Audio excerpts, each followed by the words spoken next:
Yo, what's going on everybody? Welcome back to a brand new video. In today's video, I have a very interesting thing coming from the man himself, Masahiro Sakurai, the creator of Smash Bros and lead director, and he just came out with a brand new column which was translated by Push Dustin, which is really cool. Shout out to them over at Source Gaming.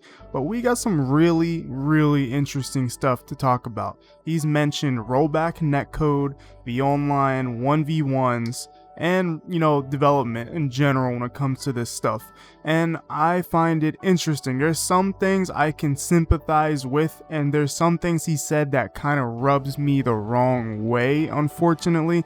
And I don't know if it's the translation, but I doubt it's the translation. Push Dustin and Source Gaming are good at what they do, but if it is somehow the translation, it just comes off as very condescending, but we'll get to it in a second. But if you guys are new here and you've been watching videos already as well, make sure to hit that subscribe button because you keep on coming back and it's great to see you here and we can build this community up together. Link to my Discord is in the description below if you want to be more involved with the community. But anyways, let's get back to the video. There's two translations I want to talk about. I think Push Dustin on Twitter did a small tidbit of it, and he was basically saying that Smash has sold over 20 million. This is Sakurai speaking, by the way, and the reason that the adjustments to 1v1 in Smash was not officially announced in game was because the speed improvements largely depend on players that are connected to the internet. Basically, Sakurai saying stable internet and unstable internet's always gonna affect stuff. It's never gonna be consistent. And he was saying rollback netcoding was looked into during development, but it had a lot of adverse side effects. So that's the Push Dustin translation. Now we have an article by Siliconaria, and they have a lot more translated. And they say 1v1 is a big element among the online modes. We made the input delay in the connection to have more aggressive values. Things like transmission interval and buffering are crammed in. Sakurai ain't lying about that one, definitely is crammed in. Tangible details on the connection improvement were not announced, because no matter how much we improve it, the factors from users' environments are bigger. I guess that's the better or full translation of what was already said. And then we get Mr. Hadara from Tekken said that around 60% of all home consoles use Wi-Fi. But in the Switch's case, it'd be more than 60%. Which is true, which is 100% true. It's a portable console. There have been requests to show whether the opponent uses Wi-Fi or not, but it's not like they can be rejected, so we cannot do it. It's not like Wi-Fi is bad, but please kindly use a wired connection in order to have a stable match. There are also requests for rollback method, and we did inspect it during development, but we passed it up. The side effects were too big. Now, I personally have a few problems with Sakurai said here. The main thing, actually not the main thing, let's start off small. The one thing that really rubbed me the wrong way was when he said there have been requests to show whether the opponent uses Wi-Fi or not, but it's not like they can be rejected. I don't think that is a good thing to say because you can just add that into the game. It's like saying, oh, we already built this way, and even though this is something that could probably easily be changed, I'm not saying it is easy to change that, but I feel like it's a lot simpler than implementing something such as rollback. You're just adding a feature to decline matches. Like, I don't think it's that hard, at least from looking at it. Just a reminder, this is a different translation from Push Dustin, so some things may not actually be all that accurate, but we'll keep reading on and I'll explain more things that rub me the wrong way. The second thing that rubs me the wrong way is the part where he said it's not like Wi-Fi is bad. Yeah, Wi-Fi isn't always bad, but LAN is always going to be better, or not LAN, Ethernet is always going to be better. So that's just because I use Smash Wi-Fi for a while, and I have really great internet, and when I use my Ethernet adapter, there's almost no difference. There's no extra lag when I play with the same people. It's almost the same exact thing. So people with really great Wi-Fi, or even on a bad day, it's fine, but that's not how it is for everybody. Wi-Fi for some people is super inconsistent and fluctuates so much. But that's the thing, it's case by case. And I don't think he can just do that, because that almost feels like damage control in a way. Saying the Wi-Fi is not bad, guys, come on.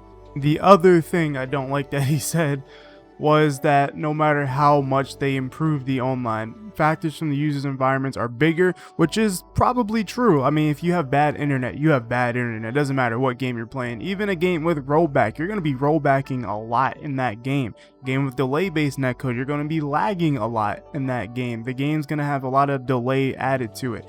So here's the thing. Even though he said that, I don't think you should stop continuing to improve it though. I hope they continue to improve it, because any improvement is better than no improvement.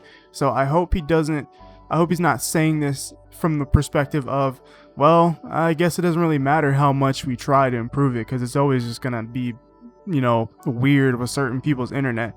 Yeah, but don't stop improving it, because overall it helps the game.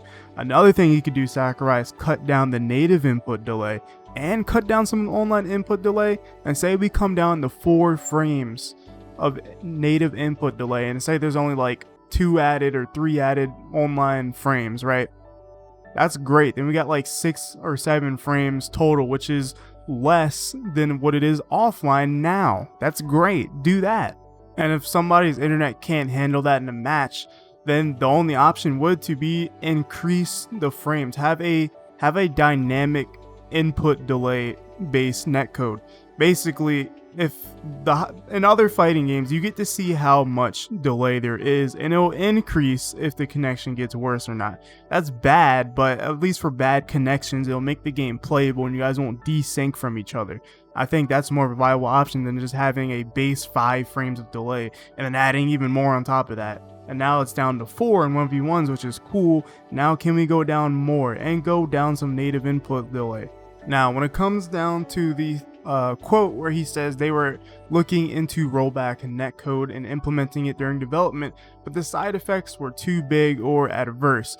We don't know what that means at all, because we're not developers. The thing is, with a lot of people, I'm a big rollback dude. I'm a big rollback enthusiast. I've been pushing for it for a little bit now when it comes to Smash, at least, and I've been talking about it for over a year now, and it's just kind of crazy. It's kind of crazy how a lot of these fighting games don't have rollback, and Smash is one of them.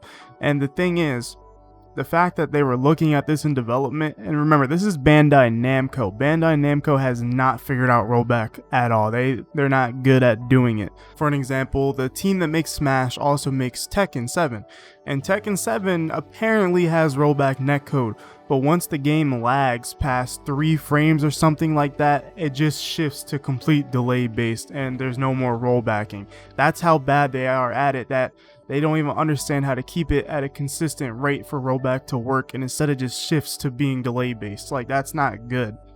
But even though they're not good at doing it, the point I want to make is, as far as we know, implementing rollback netcode, especially in an already existing game, is hard, and I'm not expecting these developers to not struggle doing it. And of course, we should prioritize having rollback netcode in our games, no matter how hard it is for the developers. But if they just can't do it, they just can't do it. I can sympathize, especially if they don't understand how to do it, because this company, Bandai, has not figured it out, and there isn't many people that have figured it out, unfortunately. A lot of indie developers, though, on the other hand, have figured out rollback. Games like, I believe, Rivals of Aether has rollback, Brawlhalla has rollback, and there's even a new fighting game called Them Fighting's Herds has rollback. And these are all like little indie games, or they were indie games at one point. And my point is with these indie games is they're already niche and small, so they have to push for the absolute best so they get noticed. So these indie developers will take their time, and they have no restrictions from a publisher or of a AAA company, and they can just do what they want, so they implement rollback netcode. So I think it's a different situation. People say, why can this one dude do rollback but this whole company can't? I think it's completely different, but even though it is still kind of embarrassing for those companies, but I think it's a different situation.